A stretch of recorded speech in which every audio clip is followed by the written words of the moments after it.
Doy gracias a Dios por tener la oportunidad de compartir la reflexión con ustedes. Y también a Ruth cuando me invitó, ¿verdad? Me dijo de este mes y el próximo, así que para marzo hay que leerse lo que resta del capítulo 1 de Apocalipsis, por favor. Hay una historia que leí yo hace varios años, de Francisco de Quevedo. Quizás alguno de ustedes ha oído hablar de él, más como poeta que como político español. Él nació en España en 1580 y falleció en 1645. Este poeta, su producción literaria estaba enmarcada en lo que se conoció en la literatura española de esa época como el siglo de oro.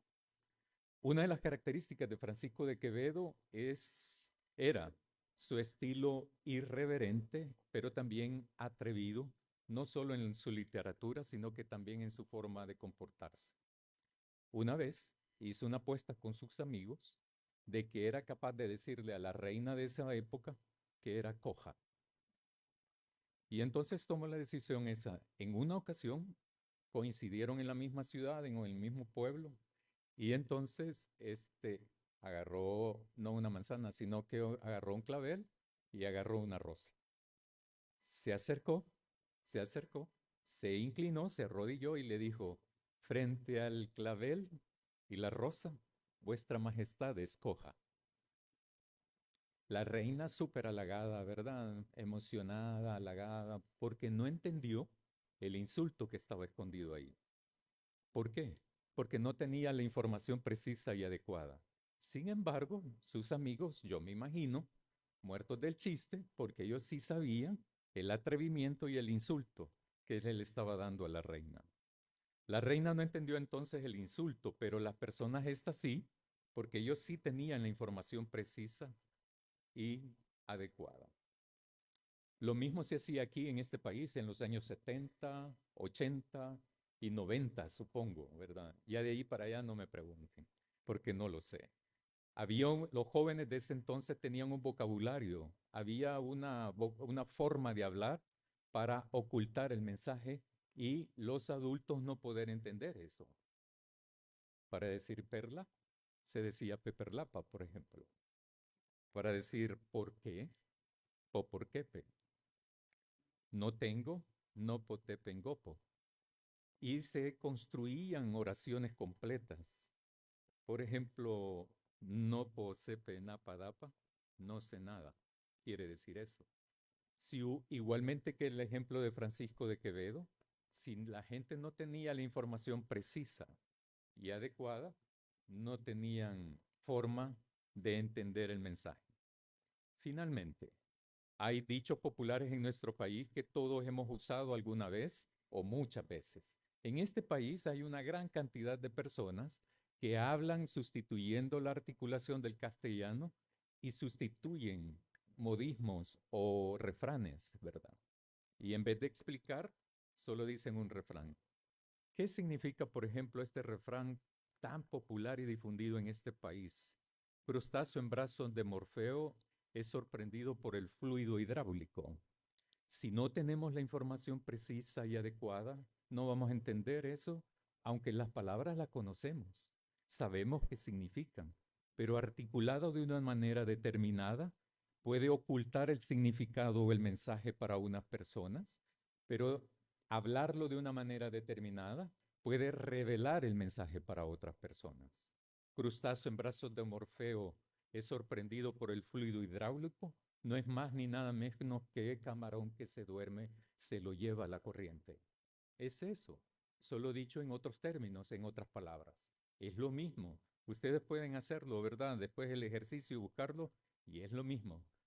Camarón es un crustáceo, ¿verdad? Entonces, escribir de una manera determinada, hablar de una manera determinada, oculta el mensaje a unas personas y revela el mensaje a otras personas. La clave es tener la información adecuada y precisa. Teniendo la información adecuada y precisa, todos y todas entendemos todo. No es cuestión de que somos ignorantes absolutos. Eso es mentira. El libro que nos ocupa ahora es titulado Apocalipsis, que proviene de una palabra en griego que significa revelaciones. Apocalipsis significa revelaciones. El libro de Apocalipsis contiene un cúmulo, un número de revelaciones, no de ocultamientos, sino de revelaciones.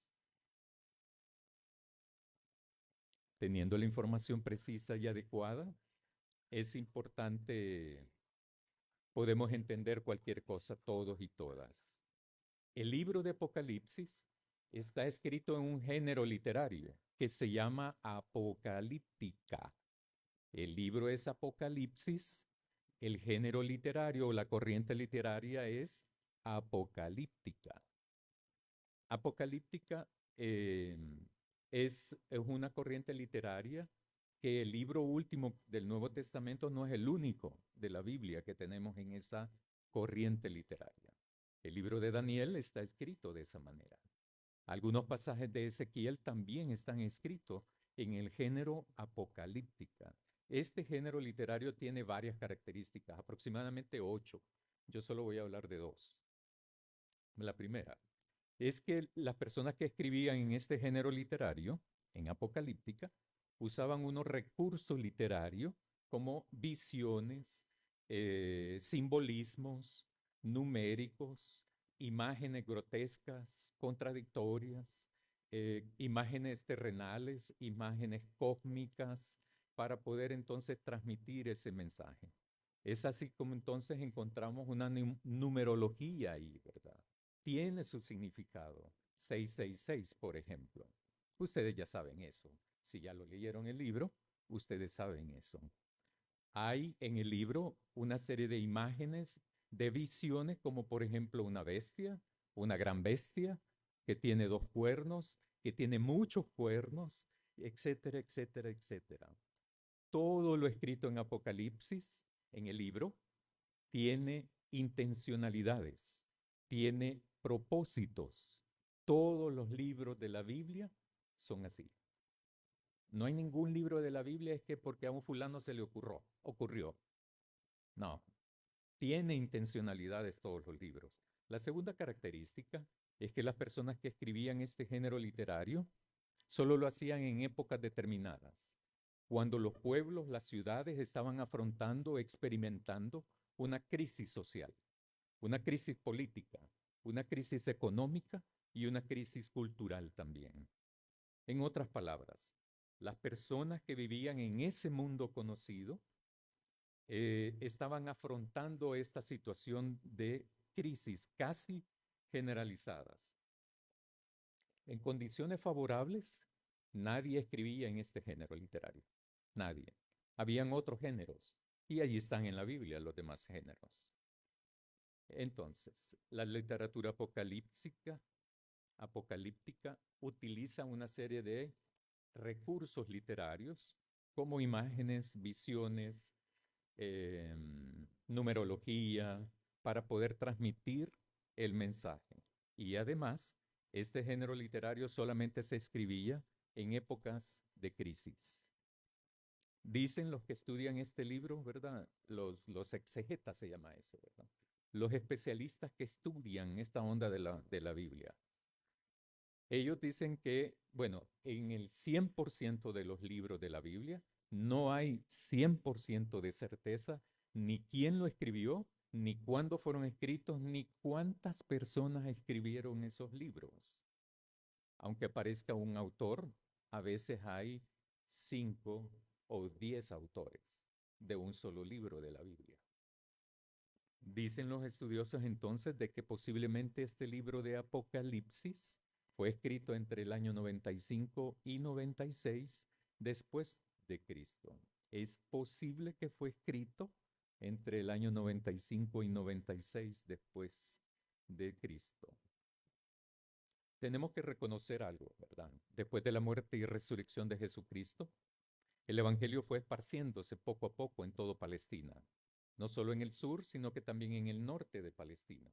Y luego fue invadiendo otras partes más de un mundo que se llamó mundo conocido en esa época. Varios apóstoles, no solo Pablo, varios apóstoles asumieron ese compromiso. Guiados por el Espíritu Santo, fueron irrumpiendo ese mundo conocido para aquella época. Ese mundo conocido era el mundo dominado por el Imperio Romano. Palestina estaba siendo dominada por el Imperio Romano. El Evangelio fue impactando la vida de las personas que vivían en esas regiones dominadas por el Imperio Romano. Es así entonces como se encuentran comunidades cristianas celebrando a Jesús en Grecia, Italia, Asia, entre otras regiones. Los cristianos de aquella época se reunían en grupos pequeños, ¿verdad? En grupos pequeños. Y en diferentes zonas de las ciudades o de los pueblos de ese entonces. Yo iba a decir ahora aquí que ahora ya eso no se usa, pero como no, hay un par de iglesias aquí en El Salvador que todavía utilizan ese sistema. Se le llama de otra manera, ¿verdad? De hecho, nosotros, algunos de nosotros provenimos de una iglesia donde tenía eso los días lunes también. Se llamaba cultos en casas en esa época, ¿verdad? La gente, por ejemplo, no me puedo ubicar bien, Santa Ana Norte, creo, por allá, ¿verdad? Se reunirían allá, ¿verdad? En las casas de los integrantes de esa comunidad cristiana. Y es así como los del Ivo igual, etcétera, etcétera. Eso me acabo de recordar los nombres aquellos chistosos de los cantones de aquí, ¿verdad? Como Patas Heladas, El Chupadero, entonces, ¿verdad? Que se sienten muy orgullosos los santanecos de tener. Sí, sí, sí. Yo entiendo eso, ¿verdad? Yo también me siento orgulloso. Las comunidades cristianas de esa época, finales del siglo I después de Cristo, se reunían en casas y después se iban a la casa del otro integrante de la comunidad cristiana y celebraban a Jesús ahí así, en las casas. No como ahora que tenemos una sola iglesia, un solo templo, un solo lugar y nos congregamos aquí, ¿verdad? Pero en esa época era así las celebraciones. Se reunían en grupos pequeños. Este esparcimiento del Evangelio no fue nada fácil para nadie de esa época. No fue fácil. Ahora es fácil, pero para esa época nada fácil. Es difícil, era difícil compartir el Evangelio. Los cristianos y las cristianas de esa época fueron víctimas de persecución, de acoso constante y completo. ¿Por qué? Porque no eran como los demás, sino que celebraban la vida y la fe en Jesús de Nazaret. O sea, no solamente los insultaban, como apareció aquí a principios del siglo pasado. A los evangélicos en este país los insultaban, apedreaban y encarcelaban. Hay una profesión que es muy poco conocida actualmente, que se llama colportor, que eran las personas, miembros de iglesia, que se sentían llamados por Dios para ir a llevar literatura evangélica. Si te veían, si te veían una Biblia, un Nuevo Testamento o uno de esos tratados, te podían entonces por lo menos insultar en esa época. No solamente insultaban a los cristianos y cristianas de esa época, los perseguían, encarcelaban y asesinaban por no ser fieles a la religión del imperio. Desde otra perspectiva, eran perseguidos, acusados, encarcelados, torturados y asesinados por mantenerse fieles a Jesucristo y no abandonar la fe en Él. Hay que recordar que en ese mundo conocido era característico del Imperio Romano ir dominando región por región. Todo lo que estoy hablando ya no lo voy a hablar en marzo, ¿verdad? El Imperio Romano conquistaba, no pedía permiso, conquistaba a punta de fuerza, de ejército, de la fuerza, de la violencia, y dejaba grupos de ejército, pequeñas unidades del ejército, y eso se llama técnicamente el ejército de ocupación, para controlar todo lo que pasaba ahí. Pero después de la conquista militar venía la conquista que algunos van a decir las conquistas de las almas, de la conciencia, y entraba la religión del imperio. Una religión caracterizada por ser politeísta, con dioses como Júpiter o Venus o el mismo César, como señor y amo de la gente y de los territorios dominados por él. Esa era la realidad.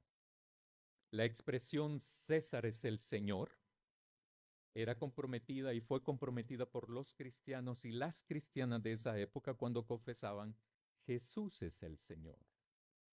Ahora más o menos se ha convertido en una bagatela decir eso, pero en esa época no. Domiciano era el emperador romano en los años en que fue escrito el libro del Apocalipsis, que se sospecha fue entre el año 95 y 96 después de Cristo. Domiciano impulsó, no lo creó, pero impulsó el culto al emperador, al César. Y se cree que también este culto continuó décadas después. Entonces, ¿qué afrontaban los cristianos de esa época? Persecución, exclusión, marginación, influencia por el culto al emperador, o sea, la religión oficial del Imperio Romano, y además la crisis social, política, económica, en donde la descomposición social era evidente. Todos sabemos ahora lo corruptos que eran los romanos, ¿verdad? En esa época, por ejemplo, van a encontrar en el libro de Apocalipsis, tengo tentación de decirles cuántos lo han leído, pero mejor no. Así todos somos iguales. Entonces, en el libro del Apocalipsis, si no tenés el sello de la bestia, no podías comprar ni vender alimentos. ¿Qué nos pasaría si nos ocurriera eso? Ah, yo me dejo sellar todo, ¿verdad? Pero en esa época no. ¿Para quiénes fue escrito el libro del Apocalipsis? ¿Para quiénes fue escrito? Todos los libros de la Biblia fueron escritos para comunidades determinadas. Fue escrito para cristianos y cristianas que mantenían la fe en Jesús y en Cristo, en Jesús y en Dios. No fue escrito para gente que no tiene fe, es para gente que sí tiene fe. Si no tiene fe, no lo lea, no lo va a encontrar sentido. Si tiene fe, léalo. ¿Qué espera? Fue escrito para esas comunidades cristianas que estaban en Éfeso, Esmirna, Pérgamo, Tiatira, Sardis, Laodicea y Filadelfia. Fue escrito para esas comunidades cristianas. Fue escrito para esos cristianos y cristianas que se mantenían esperando una intervención de Dios en medio de toda esa situación de persecución que afrontaban. Imagínense. Fue escrito para comunidades que sufrían persecución por su fe. Apocalipsis fue escrito para los cristianos y cristianas del siglo I después de Cristo, que se encontraban entre el temor y la esperanza. Para los cristianos y cristianas que tenían fe en Dios, pero también para los que tenían fe en Jesús de Nazaret o Jesucristo. Hermanos y hermanas, el texto que hemos leído ahora tiene muchos abordajes, muchos énfasis y muchos donde cualquier persona que reflexione puede entrar ahí en esa dinámica. Yo solamente voy a referirme a dos aspectos ahí, a dos aspectos. El mensaje, o sea, las revelaciones que tiene el libro del Apocalipsis, ese mensaje viene de Dios mismo, no viene de nadie más. Hay que leerlo ahí, ¿verdad? Detenidamente y tranquilamente. El origen y la procedencia del mensaje viene de Dios mismo. La cadena de transmisión del mensaje es de Dios, el origen, es Jesús, es un ángel y es Juan después. Este mensaje es revelador de las cosas que van a suceder pronto. Jesucristo, por otra parte, Juan se plantea ahí en el texto que es que él da testimonio de la palabra de Dios, da testimonio de Jesucristo y dice también el texto de todas las cosas que él ha visto. No solo escuchado, sino que ha visto. Quizás para nosotros esto no tenga mucha relevancia o lo entendemos fácilmente, ¿verdad? Pero para los cristianos y cristianas de aquella época, que estaban afrontando una situación de crisis económica, social, política y cultural, que estaban afrontando una persecución, que anhelaban que ese Dios en el que tenían fe y que tenían esperanza, les hablara. ¿No nos pasa lo mismo ahora, pues? Cuando estamos eh, afrontando, ¿qué iba a decir otra palabra? Afrontando una crisis de salud económica. No queremos que Dios nos responda. Lo mismo parecía aquí hace siglos para esta gente. Para estas personas era sumamente importante escuchar eso, porque se encuentran siendo acosados para que renuncien a su fe. Pero el mensaje les va a decir, Dios y Jesucristo no están ausentes del dolor que están afrontando. No son ausentes de la angustia que están experimentando. No son ni Dios ni Jesús, son ausentes de la desesperación que experimentan día tras día esas comunidades cristianas, sino que Dios y Jesucristo les han acompañado en sus luchas y en sus vidas como personas, pero también como comunidades cristianas. En esa época no habían fotocopias, impresores, tablet, teléfonos celulares, ni nada de eso. No se tenían ni dos copias de un libro. Era muy escaso eso. Por eso es que el texto dice, el que lee en singular y los que escuchan, porque apenas podría haber una persona que pudiese leer más o menos y escribir más o menos, ¿verdad? Jesús mismo se cree que no sabía leer ni escribir más o menos, ¿verdad? Jesús nunca escribió nada. Lo que sí es que el lenguaje de todos los de Jesús y de los discípulos era arameo. Todo el Nuevo Testamento ha sido escrito en griego. La segunda cosa, el segundo aspecto importante del mensaje es que llama a los que leen y a los que escuchan bienaventurados. Y entonces dice el texto, bienaventurados, dichosos el que lee y los que escuchan, pero no solo por leer y escuchar, y aquí viene la parte más importante, sino por los que guardan el mensaje. O sea, el texto lo que dice es, bienaventurados o dichosos el que lee y los que escuchan y guardan el mensaje. ¿Cuál mensaje? Lo que va a tener el libro de Apocalipsis. Guardar no significa aquí esconder. Guardar es todo lo contrario ahí, en este texto. Guardar es asumir, es cuidar, defender, practicar el mensaje. Bienaventurados son en la medida que se cumpla los tres aspectos. Leer, escuchar, guardar.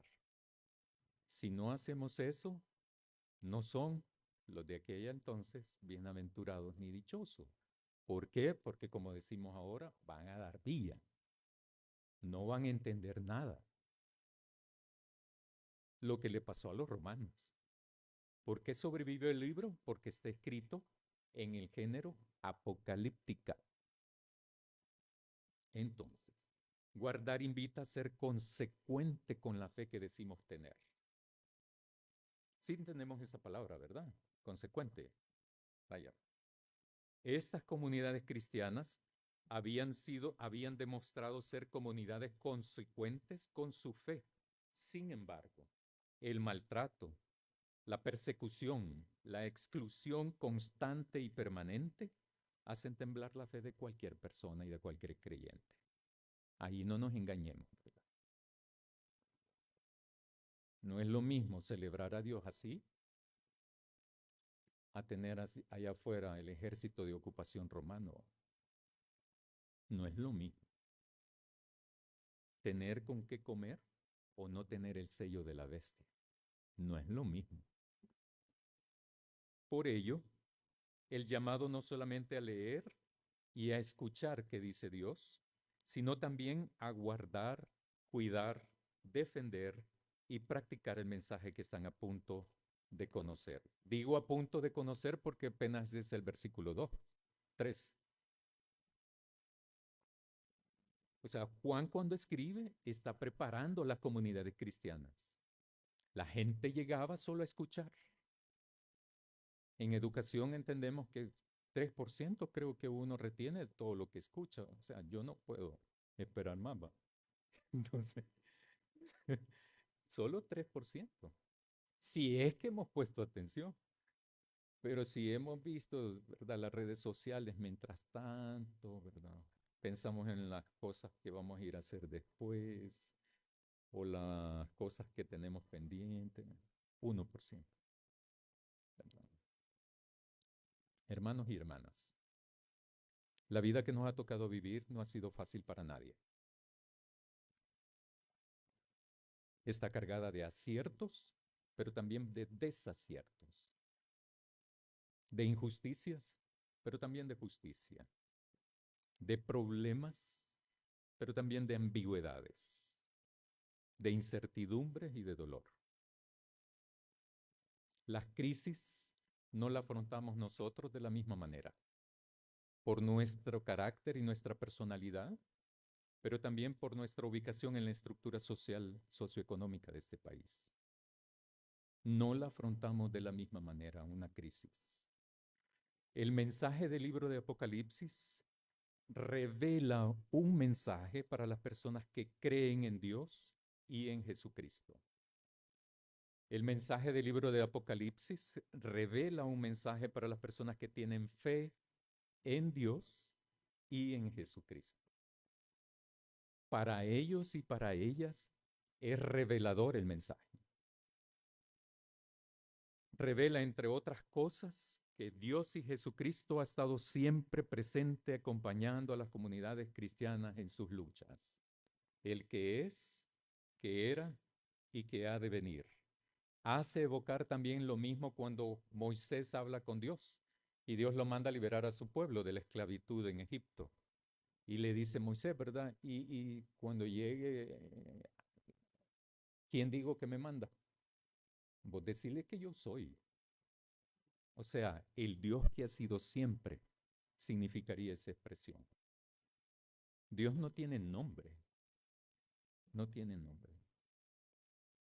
Y Jesús lo que plantea en el libro es el que es presente, el que era en el pasado y el que ha de venir en el futuro. O sea, el que ha estado siempre, el que ha estado siempre.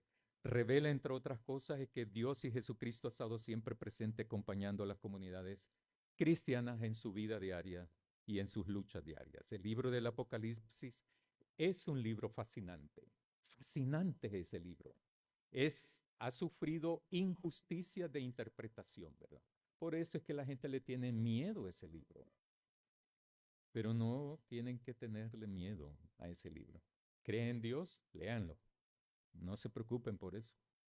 Eso me hizo recordar que en 1999, en la Shekinah de esa época, estudiamos 6 meses este libro, en 2 estudios bíblicos, el jueves y el domingo en la tarde. 6 meses metido en eso. ¿Por qué? Porque en el año 2000 iba a ser el fin del mundo. En el 2012 iba a ser el fin del mundo. Pero antes de eso, estos libros no se los voy a dar los títulos porque no vale la pena leerlos. Hay una producción enorme, vasta, de libros que es mejor que nunca los lean. Uno de ellos decía lástima, ¿verdad? Pero en los productos hay un código de barras. Esa es la marca de la bestia. En los años 80, 90, era la marca de la bestia. Las Naciones Unidas eran la marca de la bestia. Era, era eso. La Unión Europea, cuando se conformó la Unión Europea, que eso era la marca de la, que eso era lo, ¿verdad? Ahora con el conflicto de la guerra de Israel contra los palestinos, están hablando del Armagedón. Léanlo, se van a dar gusto, no van a tener pesadillas. Yo tenía un primo que no leía ese libro porque nomás pasaba del versículo 8 y tenía pesadillas. No lo lean así. El libro de Apocalipsis es un libro fascinante. Hay un libro que se llama Apocalipsis, eh, la lucha de un, la esperanza de un pueblo que lucha. Ese es un eso sí se lo digo, ¿verdad? Porque el libro de Apocalipsis es para la persona que se siente jodida por la vida, que está sumida en crisis sociales, económicas, políticas, culturales, comunitarias, familiares. Es para esa gente. Eh, si quieren tener fortaleza para su esperanza, léanlo.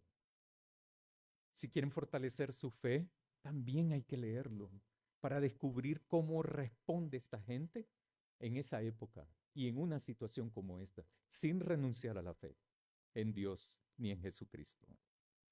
Es un libro fascinante por eso, porque revela en su contenido a las personas y comunidades cristianas que tienen fe en Dios y en Jesús. Hermanos y hermanas, les invito a leer el libro de Apocalipsis, pero más a estudiar el libro de Apocalipsis, pero más a guardar, cuidar, defender y practicar el contenido que hay en el libro del Apocalipsis.